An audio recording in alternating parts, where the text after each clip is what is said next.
So here's my latest project, John Deere LA125.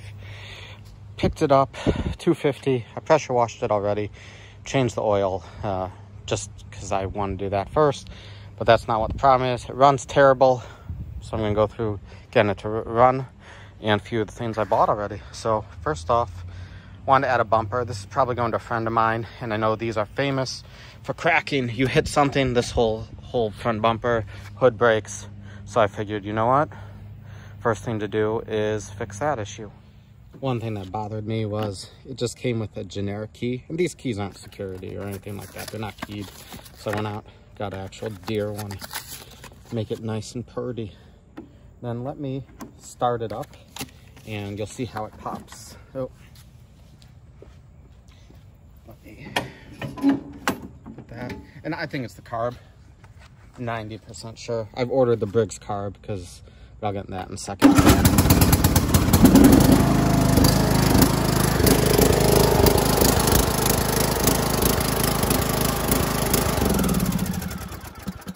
Yeah, and you can smell it. It smells like gas, so it smells horrible. It's got a generic carb on here. I'll go through the other side and show you. And I looked on Amazon, the reviews, and a lot of them were, of these generic carbs, said they're awful. I've never used one on a motor this size, but this is going to a friend. He wanted it. I said, yeah, I'd, do the maintenance, clean it up, any accessories, stuff like that. So I just want it done once, done right, and that's why I ordered the Woolboro style carb, because this had the Manuki, or not Manuki, the Nicky that's, has issues. And then I had a good used battery. This one was only a year old off a junk tractor I got. I threw that in, but first thing is, let's do the bumper. So I'm not 100% sure this will fit. The original bumper on it was kind of like a dual one. And this is all I could find available today. So I picked this up at Lowe's, Home Depot, they both have it. And as far as I can tell, all the mounts, like how it fits in it, are the same. So I was like, you know what, I'll buy it. It doesn't return. I mean, it doesn't fit, I'll just return it anyways. But, worst case scenario, doesn't fit. Best case, just fine. And of the part number that fit, I found one on eBay, but they just wanted way too much money for it. It was all rusty. And I think they wanted like $65 for it, which I thought is too high for something that's used and well used. When this brand new was 90. So let me read the manual, get everything out, and then turn it back on. So look pretty simple. Just remove the hardware from these, and then you slide it into the frame rails. Uh-oh. Maybe.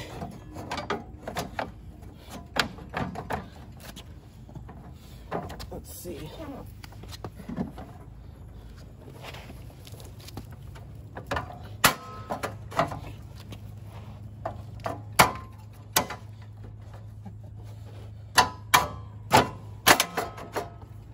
Perfect.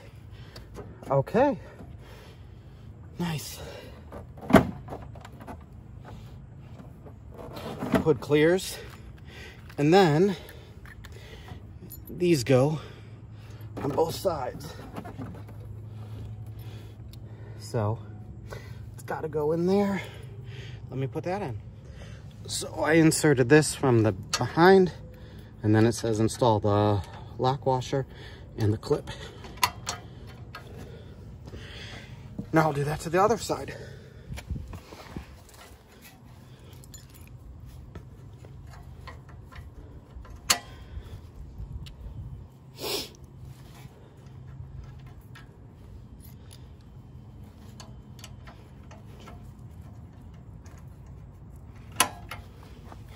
Sweet. So that is completely installed now. I like it. Hopefully it will protect the front. I threw a little spray paint on that muffler shield, but looks pretty cool. So this is the current bumper kit. Part number is probably this BUC 11080. This was from Lowe's. I think it's the same kit from Home Depot. I wasn't sure it would fit because this is a LA125, but it does. All right, so what else is to come? I ordered the little rubber forward pedal thing. So that's coming. New spark plug too is coming. I'm gonna check the valves. I ordered a gasket because I don't really like the RTV. Air filter's coming, everything. And this one isn't that bad. It's got 281 hours.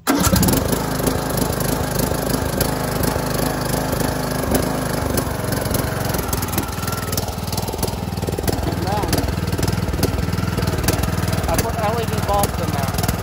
So I've got to clean this whole lens assembly, but I think it looks pretty cool now. It's starting to look really cool. It would be really nice. If I was going to keep this, I would probably change the back tires to something like kind of more aggressive, but we'll see. It's just a fun little project. And the seat's super comfortable. I'm not real familiar with these, but having the high back seat, it's so much nicer than the low back. So one thing I forgot, because I didn't read the manual too thoroughly at first, that sticker, it actually came with other ones for Spanish and French, but that's English, so I'm gonna leave that alone. And then also one other thing, I just installed a bumper on a Craftsman, you know, MTD Craftsman. That you actually had to put a couple bolts on, so it was harder, still super easy, but this is actually easier to install than an MTD Craftsman bumper.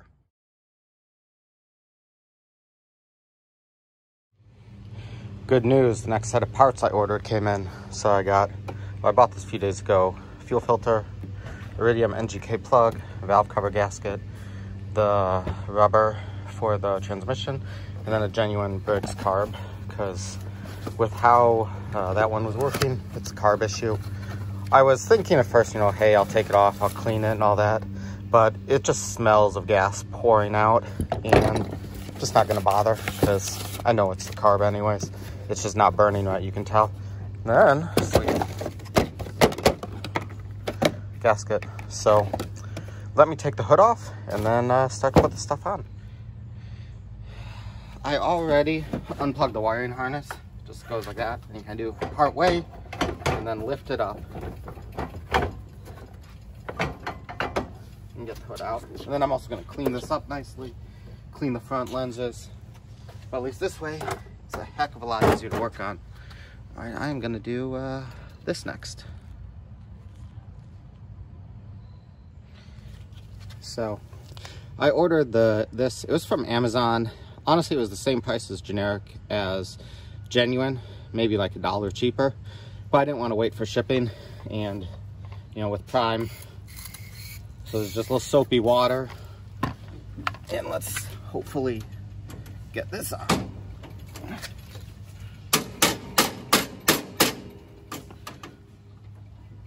Okay, it's gonna be hard.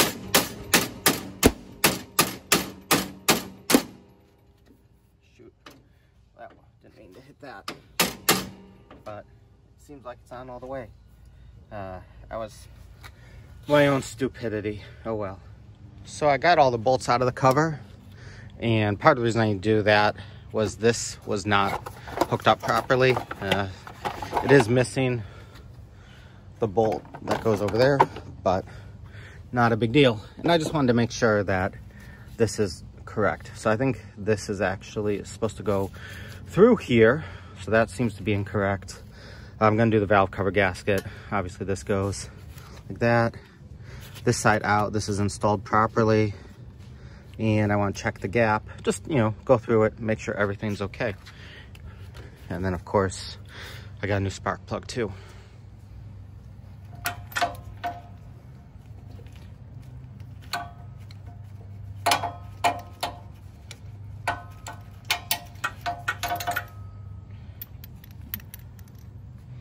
Not terrible, but since it's going to one of my friends, you know, I wanted to do it right.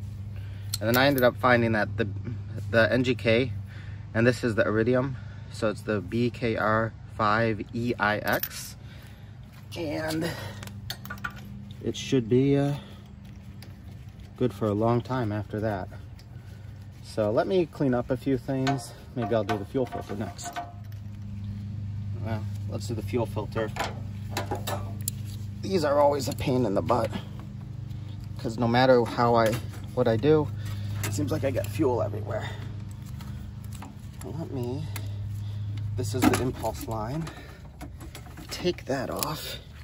Looks like I can get a little more room. And I'm sure I'm still gonna make a mess, but how big of a mess is really the question.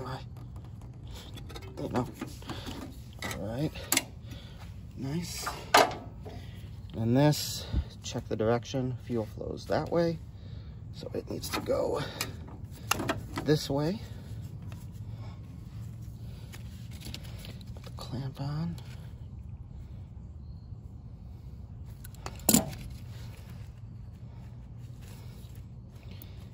This fuel line's a little loose. I think I'm gonna replace it because that's awfully loose. Well, I knew that was gonna happen. Made a mess. I'm also gonna put a fuel shutoff in. This is an Oregon one, so it's high quality. I don't know if it's directional. I don't believe it is. But we're in that way, and then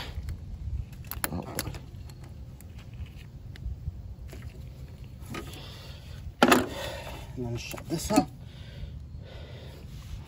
Yeah. Oh, that line needs to go up a little bit.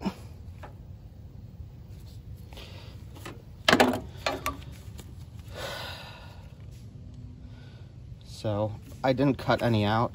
I just left it like that. This does mount somehow. I have to look how this bolts on, or if it just goes into the plastic on the cover, like it just pushes up. But, you know, basically goes like that. So let me get my piece of fuel line. I've got some clamps ready, and put that back. So, got some fuel line. Just needs to be a short little piece. This is one of the things I hate when people don't put fuel shutoffs on stuff, because every time you want to do maintenance, it turns into a disaster. And all it needed was a fuel shutoff. You end up spilling gas everywhere. Alright, so that's good, because that goes about like that. Perfect. I'm going to leave these alone for now. Let me take the carb off and get the new one, the new Briggs.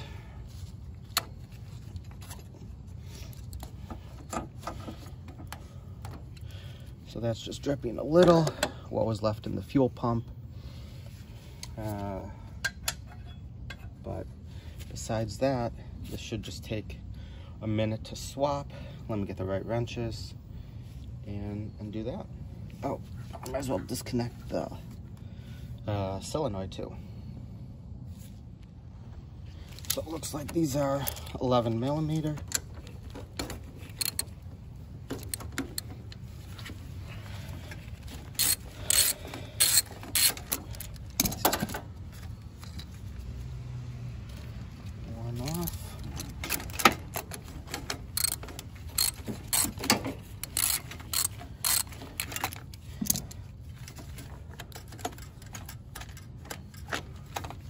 Two off.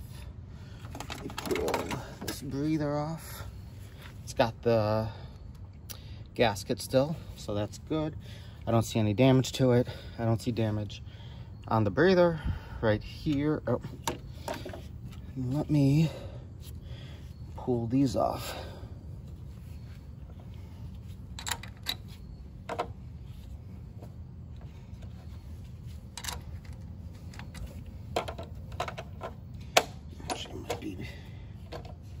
English.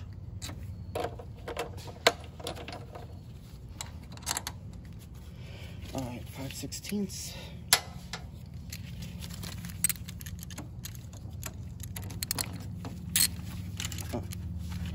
All that. And this are both loose, which is kind of funny, but not in a good way funny.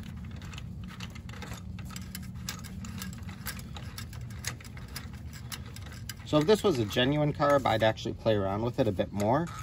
But my experience has been on these aftermarkets, it's very hit or miss.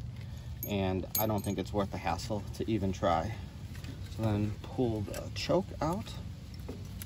And rotate this around to get it out. Yeah, I've just had mixed luck, and so there's no markings. Normally there should be a Nicky marking there, and I believe a Briggs stamping right here, and there's nothing. And the problem is this was just super rich. You could just smell the gas everywhere. It was pretty awful. So I'm not too worried. I mean, like, I think this is gonna fix it, so I'm not worried it's not gonna fix it. Let me fix that spring. Somebody bent this.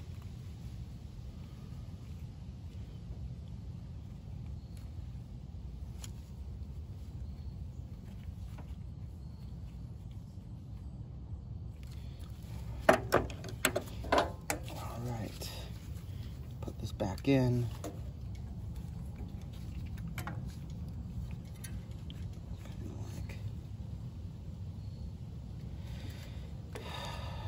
Rotate like that.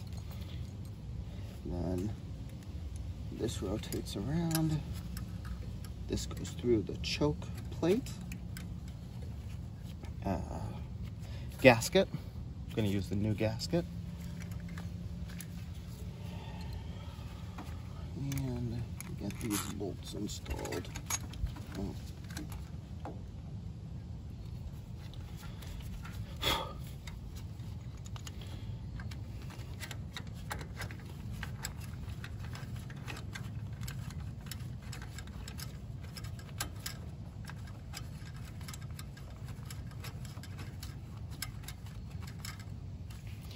And I'm gonna go clean this off because it's all dirty, and since it's apart, you know, might as well clean it off first. All right, clean this off.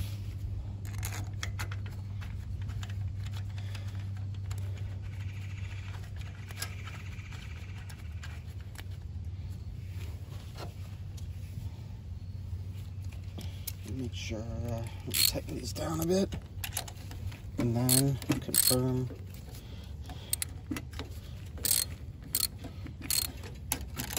everything's working.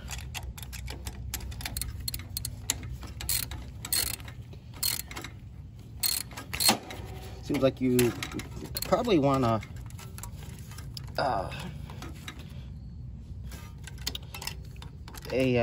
what do you call it, deep socket for this. But if you pull it out of the extension, you know, instead of seating it all the way, pull it out so it's like that, it'll go in all the way. And then I'm gonna make sure the choke works, because it was on the Nicky version, the choke plate was sticking. So it's closing fully. I think it's fine.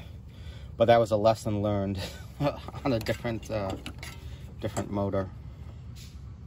So I'm gonna cut the end of this off too, since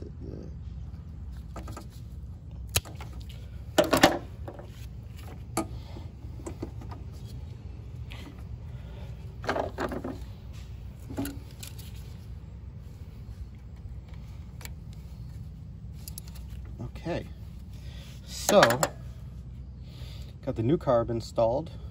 I actually am going to cut this back a little now, because that fuel line wasn't like popped out. If that makes sense, because this is isn't fitting as tight as I'd like. So if I just snip a little bit, hopefully it is, yeah, a lot tighter. So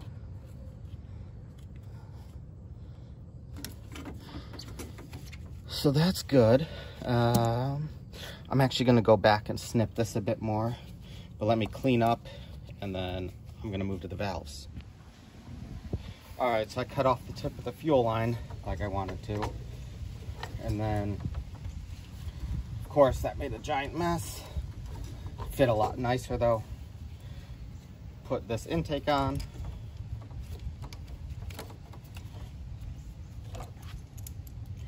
And then hopefully valves, and it should run.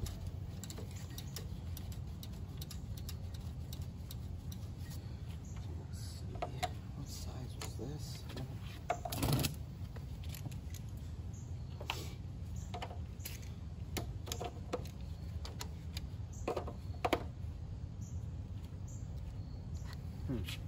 Oh, and before I forget, this filter was extremely dirty. It had massive chunks of stuff in it. So it's a good thing I replaced this. So I tightened these up. Very important next step. Also, make sure to plug in this fuel solenoid. So I'm just gonna make sure it clicks.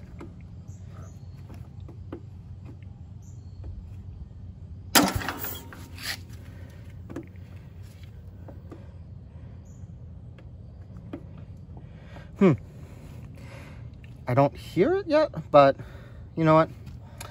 Let's keep going and we'll see if it's an issue. All right, let's knock off this.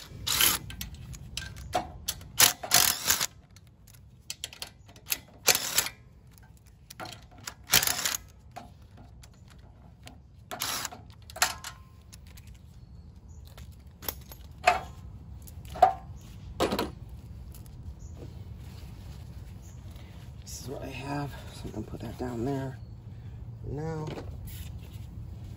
and just hit this bit with a hammer.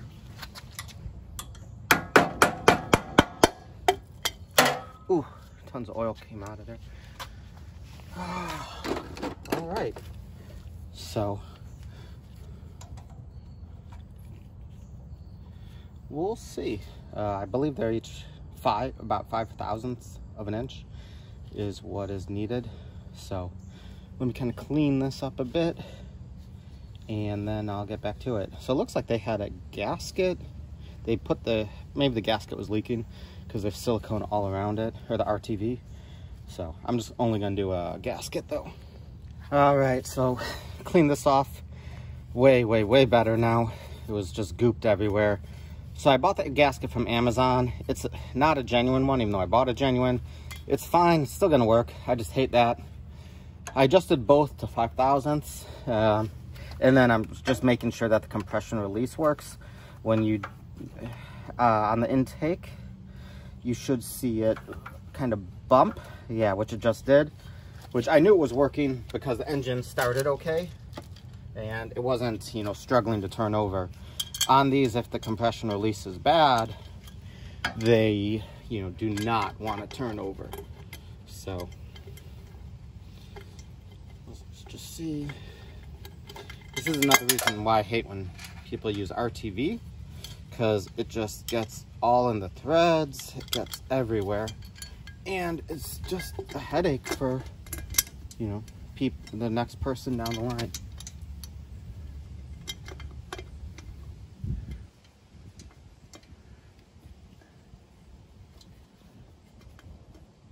And this gasket's only like $5, so it's not cheap, it's not expensive. And actually, if you don't have a RTV open, it's cheaper than RTV. My hands are kind of oily too now from everything. All right, this is perfect.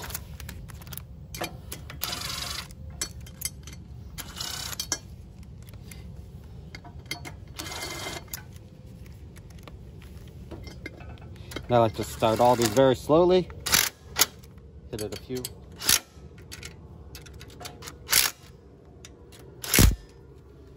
All right, now I'm put the spark plug back.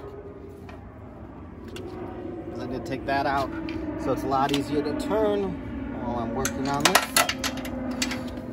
That's my concern.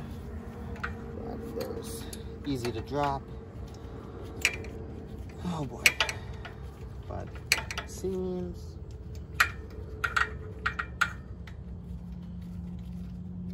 All right, that's started.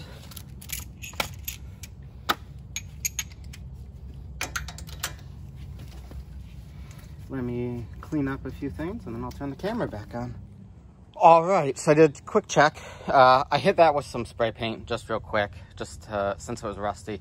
Doesn't need to be perfect, just you know, so it doesn't get more rust. I checked, I hooked up the fuel pump with the vacuum. I checked all the bolts are tight. I confirmed the oil level's good. And I did confirm that this is clicking. So you hear it, I don't know if you'll be able to hear it, but right when I turn the key on, that is it going through. So fuel shutoff is on. It needs to get fuel through the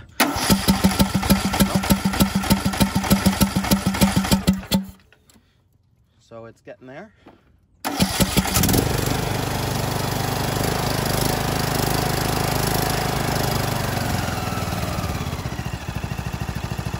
And it runs perfect. So yeah, I'm sure it was the carb, that aftermarket one. The only thing I do need to get is that bolt that goes onto here through the airbox is missing.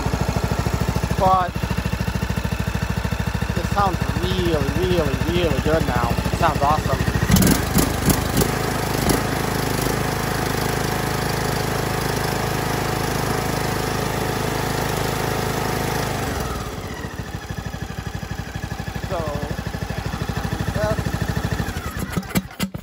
I'm just going to confirm that this goes through here. I'm 90% sure it does. Then I'm going to put the plastic back on, and then I'm going to clean the hood up. All right, so good and bad news on this coil. It's an aftermarket, and it works, but the wiring, it was actually damaged, pulled right off the spark plug, the tip before. This is damaged from heat from the muffler. I'm going to leave it like that for now. So I bet you what happened was it wasn't running right. He bought a new carb off Amazon. It was still leaking. And he's like, oh, must be, or still running poorly. So then he's like, oh, I better put a new coil on it. Put an aftermarket coil on, didn't do anything. Because that's what usually people do. They just change parts. They don't test them. Hate when that happens, because I'm sure the original one was better quality. But, you know, there's only so much you can do. But at least it runs perfect now. I mean, I have to think if I want to replace the coil or not, and then I'll make a decision.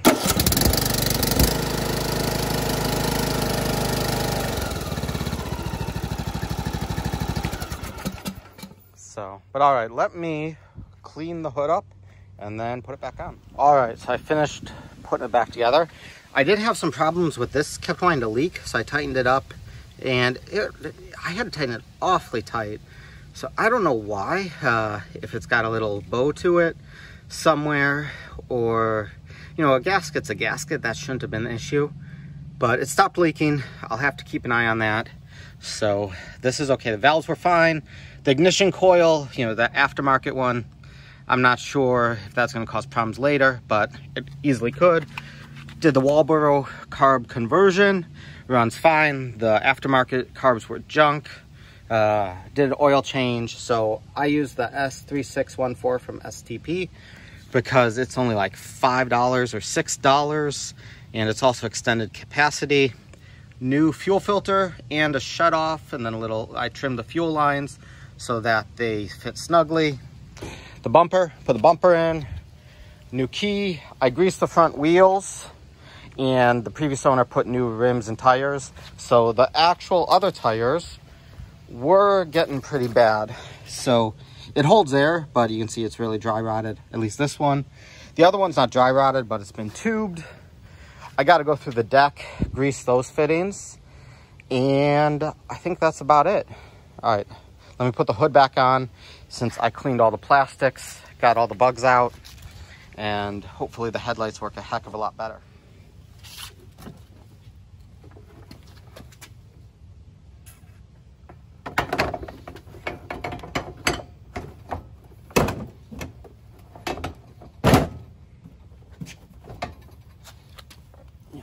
Also, wiring. That little guy goes there. Just make sure that the headlights work.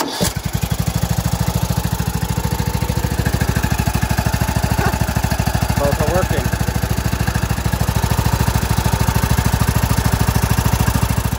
Then let's get this plastic installed.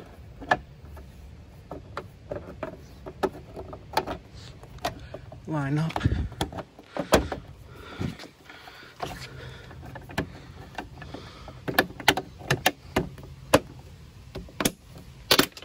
Shoot. One of the taps snapped off.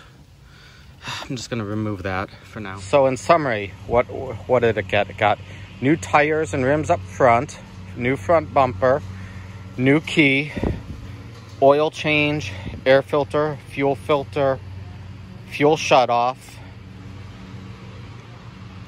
carburetor, and just a good cleaning, greasing, and servicing.